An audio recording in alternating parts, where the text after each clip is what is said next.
Hello and welcome to the Infinite Love Podcast, a place where we share stories on how love can transform negative emotions and pain into strength. We talk about all things related to love, positivity, and kindness. And I am your host, Corinne Camara. Hello and welcome to episode 34, From Life's Hardships to Love's Pursuit. D.B. Marshall created Love's Pursuit out of an emotional hardship, love, forgiveness, and spiritual enlightenment. In an effort to impact lives across the world, he has dedicated his heart, experiences, time, gift, talents, and more importantly, his voice to uplift others through community advocacy and support. In 2012, D.B. was diagnosed with a chronic kidney disease. This incident changed his life entirely. Although faced with negativity, fear, and emotional chaos during this period, the adverse situation could not weaken his determination to achieve happiness. He has overcome these hardships, collected his ambitious energy, and continued to seek a joyful life. DB is a universal servant, and his purpose is to serve communities across the world. In today's episode, DB shares his unique life and how he found his path to love. And let's get into today's episode. Hi, welcome to the Infinite Love Podcast. Today I'm here with DB Marshall. Welcome. Hey, Infinite Love. Look, it's always a pleasure to be around anything that's encompass infinite love. I love love. Thank you. Me Yeah. too. So I always start out the podcast asking all my guests the same question, which is, what is your love lesson? And for those that are listening, a love lesson is essentially something in your life that stopped you dead in your tracks, that made you rethink your whole life and pivot into a new direction. And in that new direction, you decided to be of service to others based on what you learned through your own story. So I'd love to hear what your love lesson is. My love lesson is that love is ongoing, it's continuous, it's ever evolving.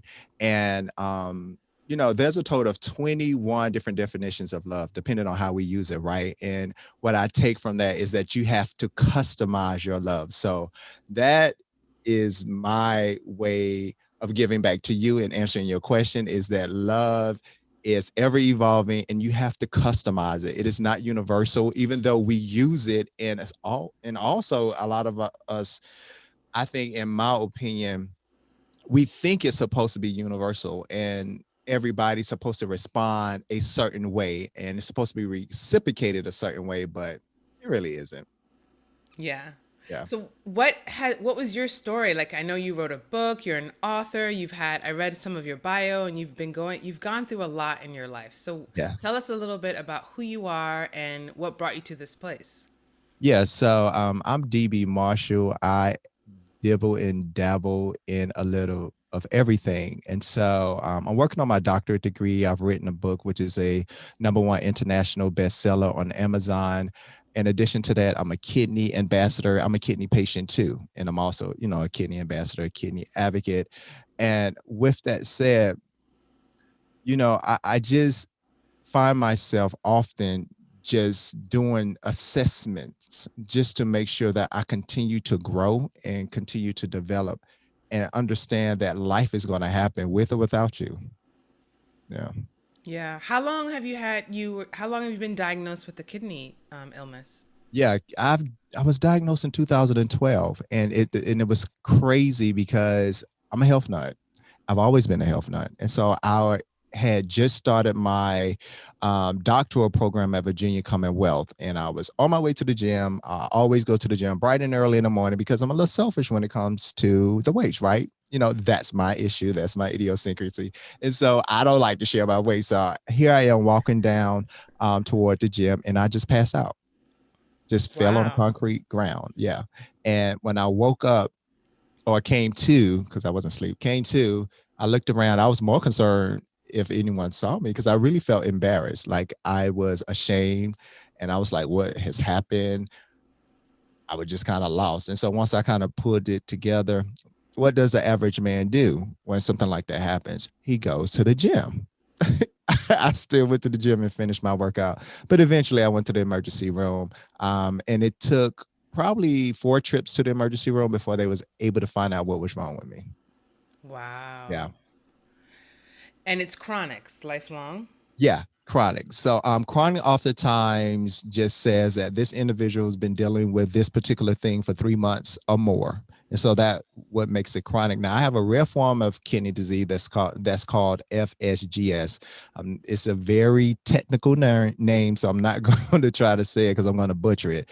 But to kind of give you some insight of what that looks like, we have two kidneys that's located towards our back, and within the kidneys are filters, and those filters actually what's filter our toxins that's in our body. So my filters are accumulating scar tissue, and so the blood doesn't completely I want to say completely filter. Yeah. So the blood is not completely filtered through those filters because they're not operating at 100%. Right now, I think mine are operating at like 43% now.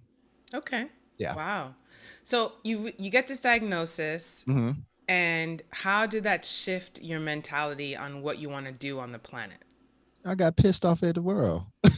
That's how it shifted. It shifted me because I've always been a very open-minded, very diplomatic, person of servitude, individual in the communities and things of that nature. And so I was really walking around with an attitude. I couldn't understand what happened. I did what I was supposed to do, right? Wasn't out partying, hanging out, I'm eating well, or living right according to what I thought was appropriate. Not only that, I grew up very poor. So there's a difference between poor and poor. And for Really? those who don't know, poor is, more than likely back in the day, we were on food stamps, we had welfare cheese, we had powdered milk, things of that nature. So essentially the government somewhat raised us because my mom was a single parent and it was 4 of us. And so with that said, my biggest accomplishment at that time was just getting out of the hood, getting out of this, ratchet ghetto mentality, this poor mentality. And here it is, I'm doing what I'm supposed to do. Then I'm slapped with kidney disease. Like I had an attitude beyond this world. And so that helped me to understand the different parts of me because I think we, not I think, I know we have all these different parts, but depending on what life serves you, will dictate what will be activated in your life, if that makes sense, or what Right. part of you will be activated. I feel that most people, when they get a diagnosis like that, they're angry. Hmm. And they're angry and they also feel victimized. So you chose to become a victor and not stay a victim. So, what was your process of shifting your attitude eventually to one of victoriousness and also helping other people along the way? One of the biggest thing that changed my life, I remember I live in Atlanta, and back in the day we used to have the underground mall. And if you ever visit Atlanta back in the day, you would know like the underground mall is a very historical place. And so I was walking, I was sad, and I stopped and there was like I'm gonna call them like tarot card readings. Like tarot, I don't know what's the proper name for him, but this guy he did tarot cards or whatever. And I sat down and I was like, you know what, just just tell me whatever it is that you need to tell me. And I did the cards and stuff like that. And I just felt really defeated. And one of the cards pretty much told me that I was worrying a lot, which I was, right? I was worrying day in, day out, day in, day out. Am I going to die? How long I'm going to live? When are these kidneys going to fail? Because I've had a couple of doctors was telling me that it's irreversible, or actually all of them. But I had one mean doctor was like, you're going to eventually lose your kidneys. And I was traumatized by that. So I became hopeless, and I didn't have any fire in me, any zeal to really come back and try to understand what was going on. And when I sat down with that gentleman, his biggest talk to me, and it was a motivational talk. I know some people look at or hear terror, they think of other things. But this guy really connected with me. He engaged with me. He's like, look, dude, you need to stop worrying. He said, because the stress from you worrying is going to be the very thing that kill you. I understand that you have other things. And he didn't know I had kidney disease, but he would just say, I understand there are things that are going on in your life that you have no control over. But if you continue to stress and worry, that's going to be the cause of your death. And from then the light bulb came on. Yeah.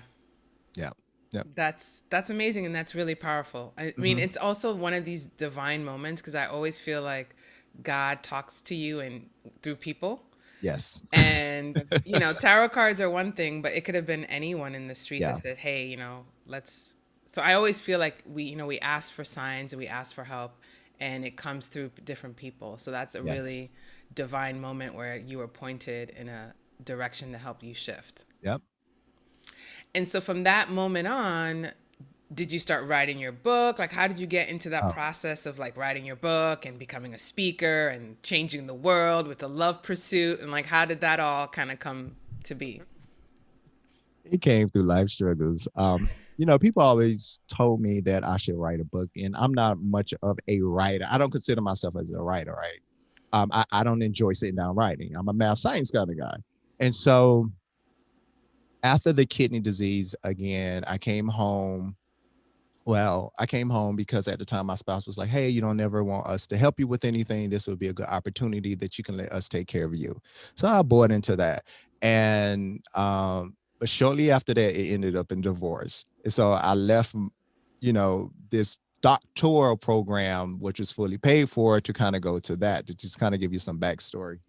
And I was devastated. Like the divorce devastated me. I don't believe in divorce. Now, of course, if you come to me and you tell me, "Hey, I'm not in love with you anymore. I'm in love with someone else," or you're in a physical abusive situation. But my thing is, if you have an iota of love, it goes back to infinite love, right? I think love is infinite. And I do believe it's continuous. And my personal belief is once you love, you don't stop loving. Now, it may change how you love them and how you engage in love, but love doesn't stop if you truly choose to love, because I also think love is a choice. But with that 100%. said, I was devastated. I fell into a state of depression. Um, I was hurt, not just because of the divorce, the way it kind of came about, because there was a lot of untruths and underlining things that kind of came with the divorce that wasn't communicated to me. And for the latter 3 to 4 years, I lost my voice, right? And so I lost my voice because I started negotiating boundaries because I didn't want to have a divorce. And so because of that, when you negotiate certain boundaries that are important to you, then you start losing parts of you. And that just kind of left me in a place where I was just sad, and I end up not going to work and going on FML and wasn't eating and wasn't sleeping. And days I would sleep way too much. And that was the thing that really put me in a headspace of who am I? Who am I becoming? And who I need to be. Yeah. Wow. And this all happened after the diagnosis. Yes. That's a lot. Yeah, so here I am thinking, right? I've left school and left all of that because my first initial thought when I found out, I was like, okay, I'm gonna address this. Like, we're gonna find out what it is. At that point, I haven't had the kidney biopsy, so just was kind of going through the beginning phases of understanding what was going on, and I was like, you know what? I'm gonna stay here. I'm gonna stick it out. I have this scholarship. I'm just gonna make things happen. But when you get together with your spouse or your family and y'all sit down and y'all have a conversation, you have to consider your family, right? I always tell people, when you have a diagnosis or a disease, your family also have a diagnosis and disease, because they have to support you through that. And sometimes it's can be just as rough on them as it is on you. So you have to give them that voice to express themselves. And that's what I did in that particular moment. And, my spouse was right. I did let people help me. I was, like to call Captain Savo. I saved everybody, but I wouldn't let anyone save me. And so this was an opportunity that I could let people support me the way they needed to support me. And so I want to say maybe a year and a half after that, we were divorced. Yeah. Wow. So you pretty much everything got stripped away from you, and you now have to rediscover who you are, Mm-hmm. and then love's pursuit was birthed, Yes. right? And I'm glad you said that, because a lot of people don't understand that what I'm describing, whether the divorce, the kidney disease, it was just like a death for me. So I went through the grieving and the loss process, and going through that with two different, you know, situations at that particular time. It was just a lot. Yeah, it gets more colorful. It ain't stopped. It ain't stopped there. It gets more colorful. Yeah, I mean, it's interesting because I feel like when people talk about transformation, we always want to talk about the beautiful part of transformation, Mhm. right? The butterfly. Like, yes, I became Yes. this, then that, and Yes. look at my life now. However, I did have to go through the chrysalis. I did have to shed. I mean, there's a lot of pain that needs to get released and that we have to Yes. go through in order to get to that place. And I feel like that's the part most people don't want to deal with. They don't want to have to go through that dark night of the Yeah. soul that lasts for months upon months. Yeah. I'm glad that you say that. In my book, I talk about love is a beautiful mess, and I also talk about the 21 different, the 21 different definitions of love, right? And I use this example where I want to say, and I need to kind of keep this handy, but where Abraham, when God asked Abraham pretty much to sacrifice his son to Hmm. show to show God, for Abraham to show God that he loved him, right? And so that's just an example where we look at love and we think it's all peaches and creams and roses, and it's really not. I also talk about love is protection. So I talk about how my mom disciplined me, and when she would spank me, or we call it whooping or beating, but I'm gonna say spanking for the show. But when she spanked me, I looked at her crazy, and she would tell me, because it always came with a talk, right? I'm beating you because I love you, and you can't be doing this, which is awesome because we always have to understand why we being disciplined. But I would look at her like, you crazy and you done lost your raggedy mind. Like you beating me and you trying to tell me you love me and you want me to buy in this, this marketing strategy that you trying to pitch to me. Like, no, you turn around, you give me the leather belt and let me show you how much I love you. Come on. But Yes. now in hindsight, when I look back on it, and I'm like, oh, okay, so that's what she was talking about, right? So I understand why she gave me those spankings. And they did come from a place of care, love, and protection. So love is protection, but love is so many different things, and love is ugly too. Period. It It's just can. ugly. But nobody don't want to honor that, but we have to. Well, this planet is all about contrast. It's the Yes. dark and light, male, female. It's like Mhm. everything is contrast. And I think that's the beauty of planet Earth. There's Yeah. always extremes, north, south pole, southern hemisphere, northern hemisphere. It's Mhm. and it's always about the merging of the two. And that's why I love acupuncture so much. As an Mhm. acupuncturist, we're always dealing with that polarity and finding the balance. Mhm. And you can't fully love someone unless your heart was broken. At least that's my opinion. Exactly. Because unless your heart is broken and you have to rebuild it, and then Mhm. when you love someone, it's from a different place. You're coming from a place of acknowledgement and appreciation and Yes. gratitude because you're like, my heart was broken and now I have you. Yes. It's just a different. I feel like you learn so much through that heartbreak. Yeah, I concur with you. Um, we can't have hot without cold. We can't have love without hate. And you have to understand what's out there. Even, when I was going through this process, I dealt with racism for the first time. And I had to process that. It's like racism and hate, and it didn't feel good, but I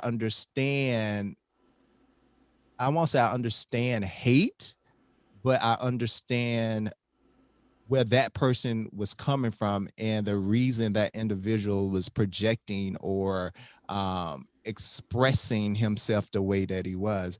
And so now I can understand love that much more and that much better because now I have encountered a hate experience.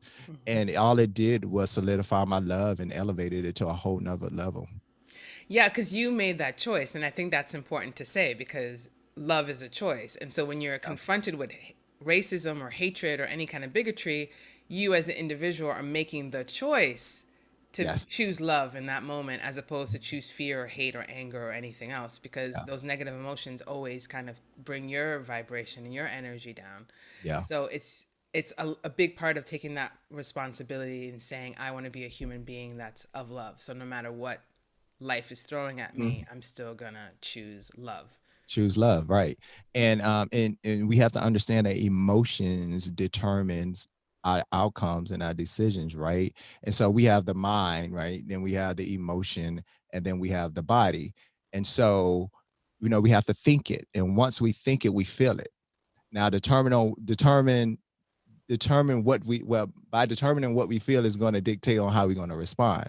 So if we're not managing our emotions properly or appropriately or in a healthy manner, the person in me would have, if I really wanted to respond the way I wanted to when he approached me with that racism, because he was literally yelling and spitting in my face, like literally drops of spit was falling on my face. Oh, And I literally just wanted to punch him, like punch him in the face.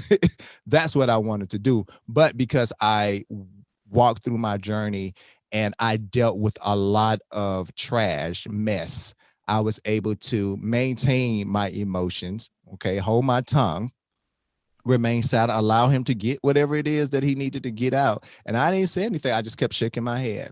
Yes, yes.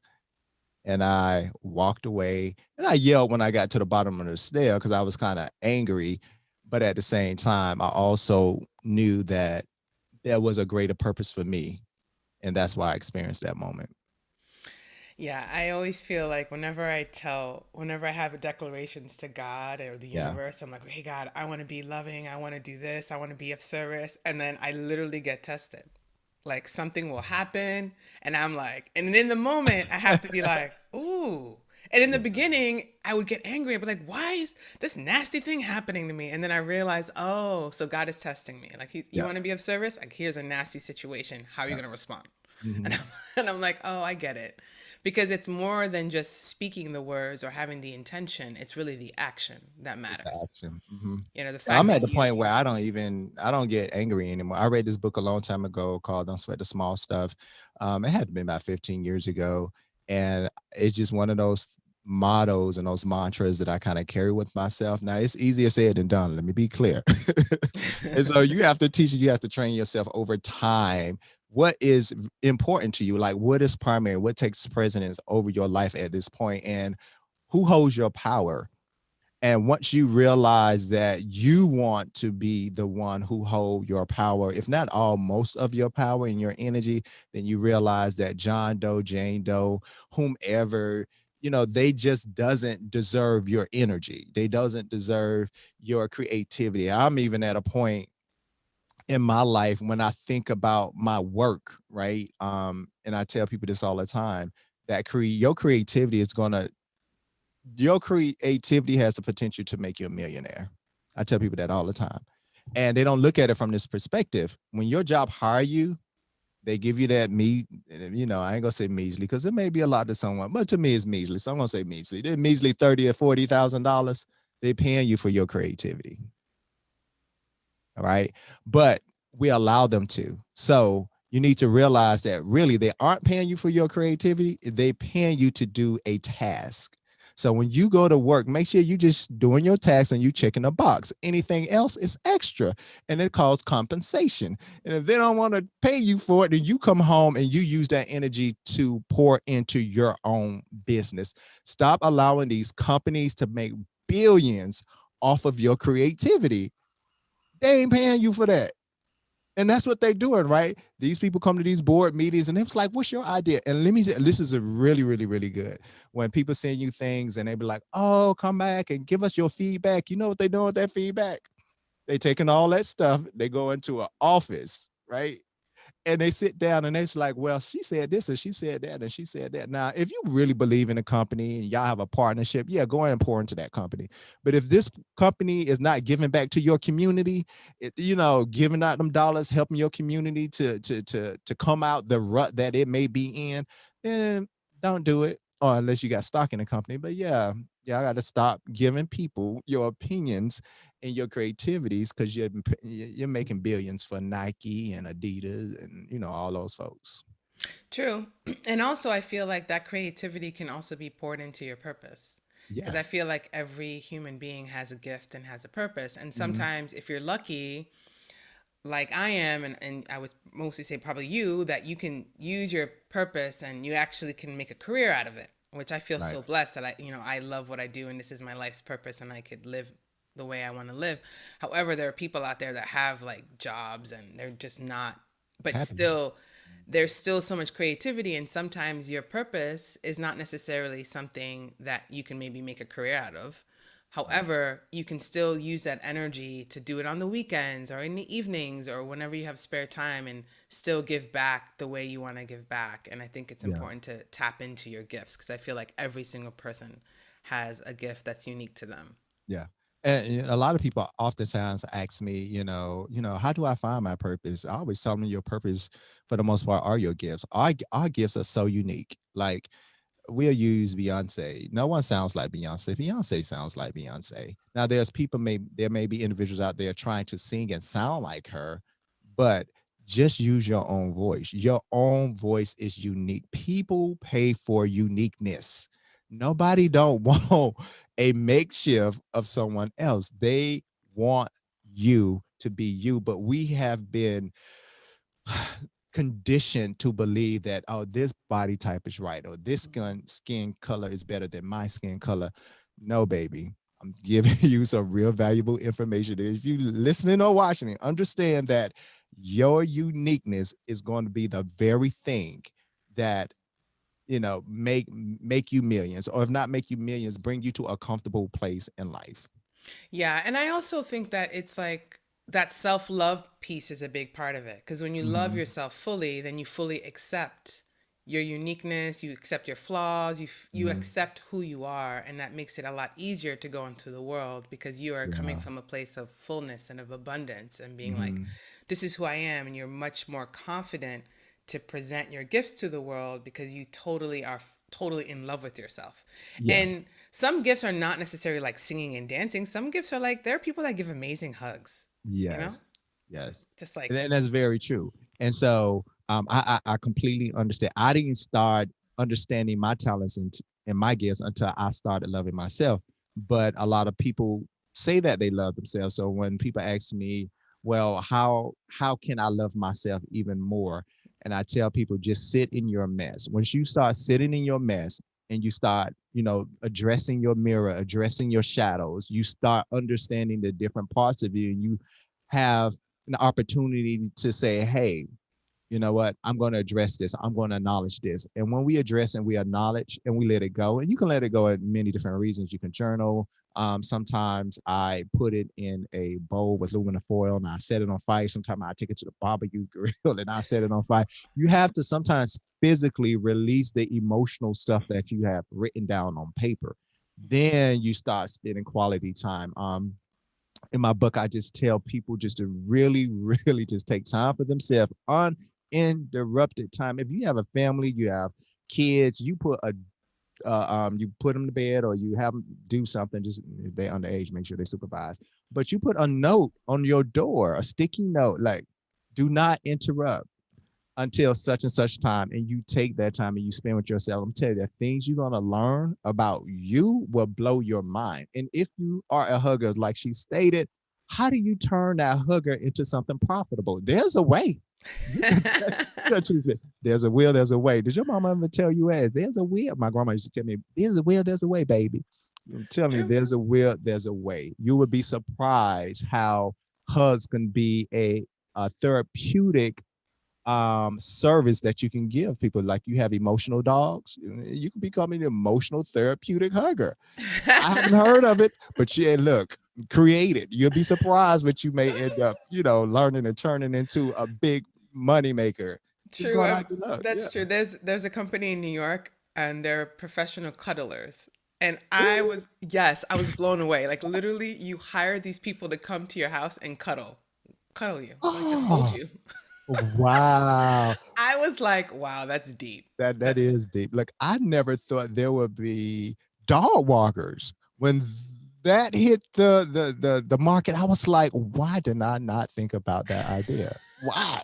Like, they're making millions, dog walking companies. But hmm that wasn't my purpose.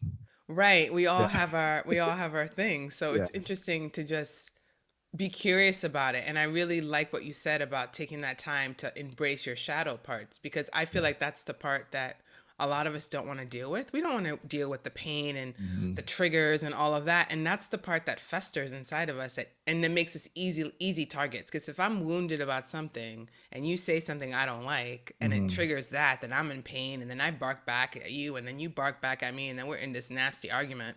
Mhm. And there's no healing in those types It of isn't. conversations. But you know what? That's where most of the information that you need to become the best version of yourself are in the shadows, are in the darkest time, because we don't sit down and really process and think about good. Good feels good, right? So when we think of good, and I don't, I'm a social worker, so we want to talk about, you know, the id, we have the id, the ego, and the super ego. Like the id is where we get all our feel good moments. We can't always celebrate these feel good moments and live in the feel good. At some point, we have to come to the ego and we have to check it and say, look, I can't be on this high all the time. I have to address some of these real issues. And the ego is just the reality aspect of like, this is the concrete information. This is what's going on. This is what we need to deal with. And we don't want to do that. And I think that's why people are going around, whether they, doing drugs or they're drinking, they're coping with all of these things that they don't want to address. And that's why I think COVID hit home for a lot of people in a very hard way, not just losing people because they um, contracted the virus, but they had to deal with a mess. They had to sit home. They know they ain't like being or seeing their wife for X amount of time. They had to look at her for another 5, 6 hours where he didn't want to be bothered. And because of that, it increased, I don't know if you know this, but it increased domestic violence. So we have Absolutely. yeah, yeah. And so the drinking also increased. So yeah, it's, And divorces. yes.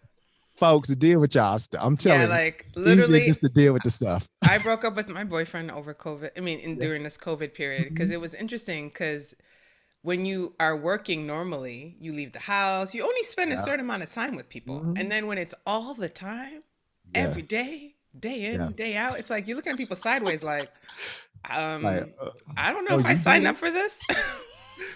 Oh, I didn't realize you threw your drawers on the floor like just like hell up. You don't have no house sleep. Like it got real, It real. so real. Like the codependency was just so intense. I was like, Yeah. I can't. Like I Hmm. just never knew how much I valued going to work and like Yeah. having that space. I was Hmm. like, you know what? I need to own my independence. Yeah. Cuz I can't. like because we have to take these breaks and we don't realize the importance is having this personal time, but you really need to have these special moments with yourself. I call it date yourself. Just figure out what it is that you want to do. Right. I'm going to say stay off your phone, and I'm going to say stay away from television, because I just think those are distractional pieces. But if you can get around some meditation music and just do some yoga, sit in a silent place, just do something just real therapeutic. Yeah, be nature. Yeah. Oh, that's my favorite. Or I go outside, especially spring, summer, and fall, and I walk on my grass, especially as I freshly cut it, like it's just so fresh, and I just walk out there barefoot, and I just absorb all the energy from the earth. Yeah, I love Nice. it. I love that. So Mhm. let's get into the infinite love questions. Okay. So how do you use love in your work? How do I use love in my work? And so, believe it or not only do I demonstrate it, but I literally go on Facebook into my DMs, and I send I love you messages to my Facebook friends. Aw, that's so Yeah, sweet. I do. I really do. And let me tell you, you would get some of the strangest replies, especially those that don't know me really well. And they were like, "You love me? Like, why?" Oh, And you love me. What did I do? Or what do you want? But it reminds me that a lot of people out there are on the defensive or offensive, and they don't know how to embrace this thing that's called love. Mhm. And so, yeah, so that's something that I do.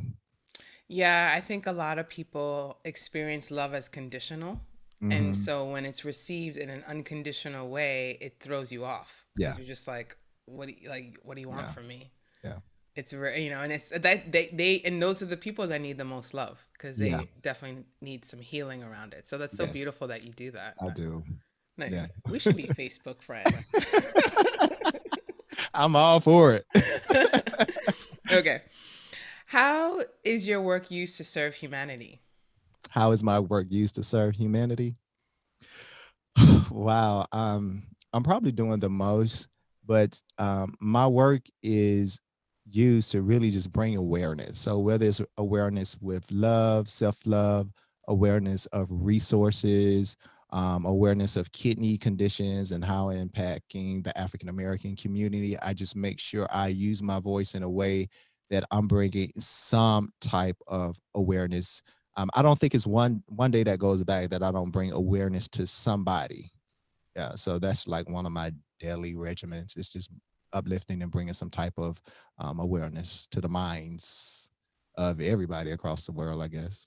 Nice. Yeah, Okay. So, what does it mean to you to be a positive force of goodness in the world? it means that I'm walking in my purpose and I'm walking with purpose. And so it's one thing to walk down the path that is the path that you're destined and you are or have been ordained for you, but it's another thing to wake up with purpose. So walking in purpose, like it's already, like I say, it's ordained. So we already know that purpose is already blessed, right? Because we were birthed into this world to fulfill a purpose. But just because we were blessed in this world to fulfill a purpose doesn't mean we wake up with purpose. And so every day when I wake up, I just lie in my bed and I pray, I meditate, I chant, depending on how I feel. I do all three. But once I complete that, I just then pour out gratitude. Thank you, God. Thank you to my families, thank you to my friends, and things of that nature. And it reminds me that I'm walking and waking up with purpose. Yeah, Okay, I love that. thank you. What do you love most about your life? What do I love? That's a hard one. What do I love most about my life? Wow. I think at this point, I love the fact that I'm breathing. I probably would say that's it. Um, and the reason being that people are really like, and I know part of love, and this may be controversial. So, part of love and appreciating love and embracing love is death, right? And so, whether it's physical death or situational death. And so one of the things that I just loved about breathing is that I can get up every morning and I can experience myself, I can experience others, and experience life one more time. And so I don't take that for granted because I know at some point, death is going to rear its head. I'm not asking for it to rear its head, but I know that's a part of loving. So I just wake up just so grateful and appreciative of just being able to breathe. Yeah. Yeah, that's a very good point. Yeah. How do you feel you receive love?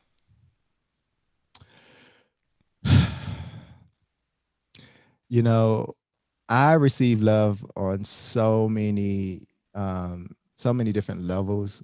And I'll tell you about something that happened to me today. And so just when I thought I have arrived, something happened to let me know there's something I'm still working on. And so I sit on various committees and advisories boards, mostly kidney disease.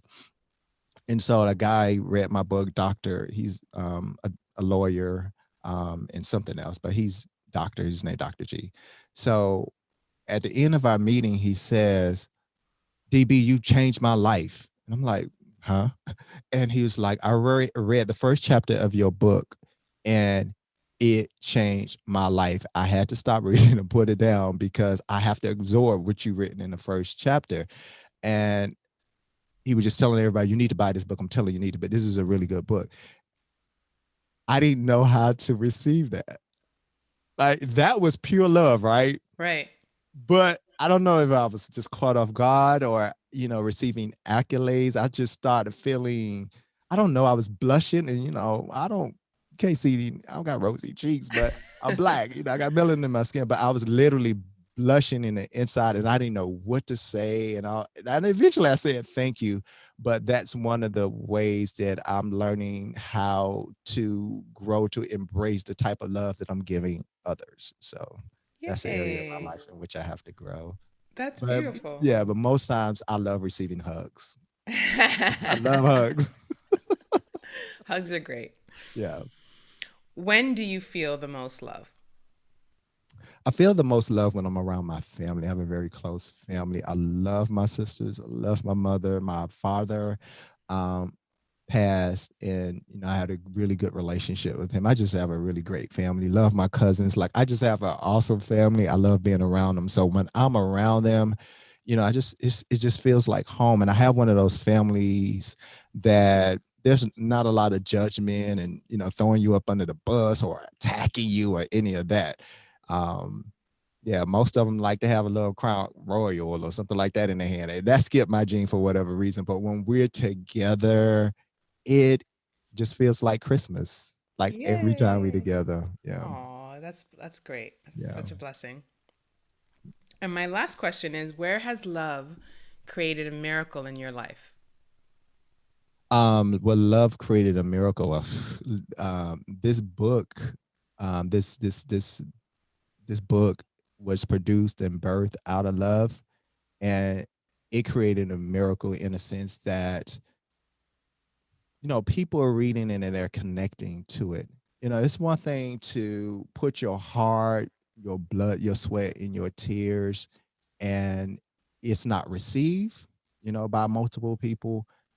But the fact that it's doing what it's intended to do, right? Which means it uplifts, it's motivating, it's inspiring people with all of the different stories that it tells. Because we get into a lot of mental health things, a lot of people that went through either divorce, childhood trauma, rape, molestation, racism. One guy who's in a book, he talks about his experience as a quadriplegic. He was just in school and fell on his neck one while he was wrestling, and he was paralyzed from the waist down, and how he was able to come out of that. And so these entrepreneurs tell their stories in a way that is going to encourage you and say to yourself, hey, no matter what I've gone through, if they can do it, I can do it. They're successful entrepreneurs and they made it through. I know if I put my best foot forward, use these practical tools, I'm sure I can come up out of my mess as well.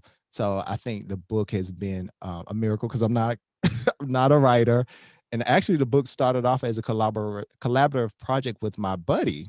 And he backed out at the last minute when we was getting ready to sign the publishing contract. And he was like, I don't like the direction of this book. So I don't want to be a part of it. And so we split the book up half and half. And so I was like, I can't produce a half a book. And so God laid it on my heart to just reach out to entrepreneurs here in Atlanta. And I reached out to them. About 37, 6 decided they was going to be a part of the project. And they were drama free, thank God. And we birthed this book. That's amazing. And Yeah. we've been talking about your book, and I don't know if we mentioned the name of your book and where to get Uh, it and all the details. yeah, the book is titled Love's Pursuit Journey to Wellness. And you can purchase it on my website of lovespursuitatl.net, not .com, but .net. If you are here in the States, if you are overseas, you can purchase on Amazon. But anyone that purchases the book from my website would get a discount. And in addition to that, a free gift. So all you have to do is use the discount code SANE, SANE. And yeah, you'll get that discount and a free gift with your purchase. Nice. Yeah. Well, this has been such an amazing conversation. I love your energy and your positivity and Thank hearing you. about your story and the work that you're doing in the world. How can people find you, reach you, and work with you or learn more about you? Yeah. So again, my website is Loves Pursue ATL. ATL is short for Atlanta. So lovespursueatl.net. You can find me on any social media platform at Loves Pursue ATL. There I give motivational talks. I post all different kind of stuff. I am getting more acclimated to the technology. So if my stuff look kind of amateurish or weird, I'm working through that. I've been on social media, 3 years now? So I'm learning all of the odds and ends. But yeah, you can find me on those platforms. I feel you. I'm still working this technology thing out. Well, it's been a pleasure. Thank you so much for being on the Infinite Love podcast, and I appreciate you, and I'm sending you so much love. Thank you. Bye. Bye-bye. Thank you so much for listening. Please subscribe and tune in on Tuesdays for new episodes. For more information about me, please follow me on Instagram at Corinne J. Camara and my website, CorinneCamara.com. Sending you lots of infinite love.